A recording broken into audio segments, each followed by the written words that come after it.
bertaqarrub, menghadap terus kepada Allah. Illa liya'budun, pakai illa, adatul istithna, yakni hanya untuk beribadah kepada Allah Subhanahu wa taala. Ini sejarah manusia yang sukses dia.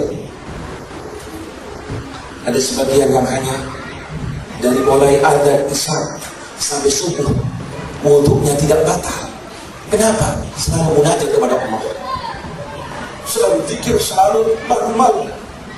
Sayyidina Syekh Abdul Qadir Jailani, lihat bagaimana sejarahnya. Ya Allah, betul capek, berat, sebentar. Sekarang kuburannya. Sayyidina Habib Abdurrahman As-Segaf baca Quran, dia tahu bahwa Quran inilah akan memberikan syafaat pada dirinya. Dibaca Quran sampai satu hari satu kali hataman, ditambah lagi siang satu kali hataman, malam satu kali hataman, ditambah lagi sampai dua kali sampai 4 kali. Ini manusia tidak punya nafsu, tidak punya capek. Ya. Imam kita Imam Syafi'i di bulan Ramadan, Imam Syafi'i, kita mau ungkap sejarah Imam Syafi'i. Kalau dibanding yang lainnya, dibanding Imam Ahmad bin Hanbal, lebih dikenal Imam Ahmad bin Hanbal dalam ibadah mahdhah, yang hanya ibadah.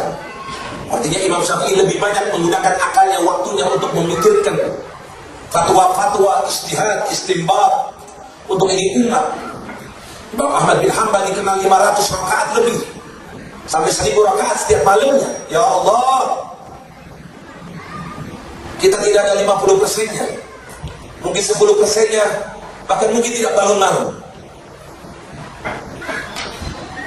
Imam Syafi'i datang bulan Ramadan, menghatamkan Al-Quran selama bulan Ramadan. Sewaktu beliau dalam keadaan sholat, menghatamkan Al-Quran selama bulan Ramadan 60 kali hataman, yang artinya setiap hari 2 kali hataman. Ya. Mana kita, mana mereka, jauh sekali kita. Kita kadang-kadang 1 hari tidak megang Quran. Jangan lagi 1 hari 10 juz, 5 juz, 1 juz. Kadang-kadang Quran pun tidak kita pegang. Bangun tidur, sholat subuh, baca sedikit-sedikit, mana Quran? Lalu gimana nanti perjalanan kita? Ya Allah, mengerikan sekali, menakutkan sekali. Gak sadar kita ini. Lihat itu orang-orang yang soleh, bukan saja laki-laki. Di sini banyak kaum ibu, Rabi'ah Al-Adawiyah, orang yang solehah ini menggali kuburan di rumahnya. Di rumahnya dia gali kuburan dengan tangannya, dengan tangan sendiri. Ditanya oleh murid-muridnya, untuk apa ini? Ini nanti kuburanku. Yakin dirinya akan meninggal, siap. Dia gali kuburan sebelum datang waktunya. Lalu apa yang dilakukannya? Setiap hari turun ke kuburan itu, baca Quran di situ. Baca Quran, dihatamkan, ulangi lagi, hatamkan, ulangi lagi, hatamkan. Sampai berapa kali? 7.000 kali hataman. 7.000 kali hataman. Ya Allah, Rabi'ah Al-Adawiyah. Di dalam kuburannya yang dia gali, baca Quran semacam itu banyaknya. Ya Allah. Ada satu orang lagi, Waliullah Al-Habib Ahmad Al-Mu'adhar, mendengar berita semacam ini langsung mengatakan, khabat lahir.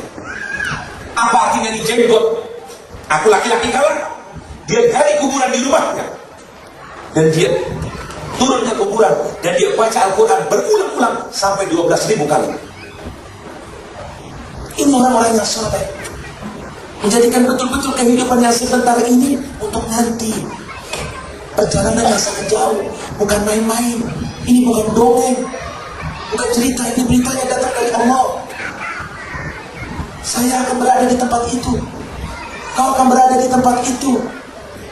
Kalau enggak nanti malam dipanggil oleh Allah besok, kalau enggak besok minggu depan, atau bulan depan, atau tahun yang akan datang, kapanpun akan datang saat itu. Apa yang sudah kita persiapkan? Apa yang sudah kita lakukan? Apa yang sudah kita amalkan? Apakah dosa yang akan kita pikul? Masuk ke liang kubur dengan membawa dosa matamu penuh maksiat, mulutmu penuh maksiat, hatimu penuh maksiat, perutmu penuh maksiat, selalu dicatat. Pikirkan kalau nanti di sidang dipanggil satu persatu. Fulan ibn Fulana, bukan dengan bapaknya dinisbatkan kepada ibunya, karena hakikatnya yang sebenarnya dia adalah anaknya ibunya. Saat itu mengerikan sekali persidangan Allah. Belum lagi nanti di mahsyar, suatu matahari ada di atas kepala kita. Selamatkah aku atau tidak, atau tenggelam dari keringatku dengan penuh dosanya itu? Bisakah aku mendapatkan air telaga dari tangan Rasulullah? Maukah Nabi Muhammad akan memberikan air itu kepadamu? Sudahkah ada amalan yang menyenangkan hati Rasulullah? Sudahkah aku hidupkan sunnah-sunnah Rasulullah? Sudahkah aku teruskan misi Rasulullah? Sudahkah aku betul-betul mencintai Rasulullah? Syafaat yang dijadikan oleh Nabi Muhammad, bisakah aku termasuk orang yang mendapatkan syafaat dari Rasulullah? Betulkah lidahku, lisanku ini, mulutku ini selalu basah membaca sholawat kepada Rasulullah? Tanyakan diri kita masing-masing. Ini yang akan kita alami. Belum lagi di sirat. Mungkin berjalan setahun, 2 tahun, jangan lagi sebulan, 2 bulan. Quran sudah menegaskan kepada kita, tidak ada alasan besok di depan Allah aku tidak tahu ya Allah. Allah akan katakan kepada kita, aku sudah turunkan Quran, firmanku, aku sudah utus kekasihku Muhammad, dan Muhammad sudah menyampaikan, dan ulama sudah memberitahukan. Quran sudah menegaskan, wa in minkum illa wariduha kana ala rabbika hatman maqdiyya. Tidak ada satu orang pun di antara kalian, kata Allah, tidak muslim, tidak kafir, tidak yang soleh, tidak yang ahli maksiat, tidak wali, tidak nabi, tidak rasul, semuanya pasti akan melewati satu jembatan yang di bawahnya adalah neraka jahanam. Saya dan bapak, saya dan ibu pasti akan melewati jembatan itu. Pikir terus, jangan menyesal nanti, menjadikan kita jatuh, menjadikan kita tidak dapat melewatinya.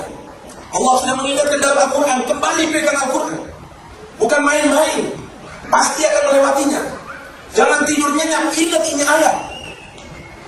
Bangun malam, istighfar, tobat, tangisi dosa-dosa kita, tangisi maksiat yang kita perbuat. Ini Uwais Al-Qarni, orang yang hidup di zaman tabi'in, sampai Nabi Muhammad mengatakan Sayyidul Tabi'in Uwais, paling mulianya dari orang tabi'in adalah Uwais yang mendapatkan salam dari Rasulullah. Tidak sempat bertemu dengan Rasulullah, hatinya selalu berada dengan Rasulullah, sampai Nabi kirim salam memerintahkan Sayyidina Umar dan Sayyidina Ali untuk minta doa kepada Uwais. Pernah Uwais makan. Di mana Uwais makan? Di meja yang dengan penuh makanan, tidak. Mesbalah, sisa makanan orang yang sudah dibuang oleh orang, ada sisa-sisanya dimakan oleh Uwais. Gak punya apa-apa, mencari kayu, miskin. Sehingga pernah pada suatu hari makan dan di sebelahnya anjing. Anjing akan makan, anjing itu menggonggong kepada Uwais. Apakah dipukul itu anjing biar pergi, dilempar? Justru mengatakan kepada anjing itu, wahai anjing, makanlah makanan yang ada di depanku. Aku akan makan makanan yang ada di depanku. Aku tidak akan mengatakan bahwa aku lebih mulia dari kau, wahai anjing. Uwais yang mendapatkan salam dari Rasulullah ini mengatakan, aku tidak akan mengatakan bahwa aku lebih mulia dari kau, wahai anjing, kecuali nanti kalau aku sudah melewati sirat, jembatan itu, dan aku selamat, baru aku akan mengatakan aku lebih mulia daripada anjing. Pikirkan besok sirat, jembatan yang akan dilewatinya. Kita ini betul-betul dalam keadaan ghaflah, lalai, tidak sadar. Betul apa yang dikatakan Sayyidina Ali, kita tidur nih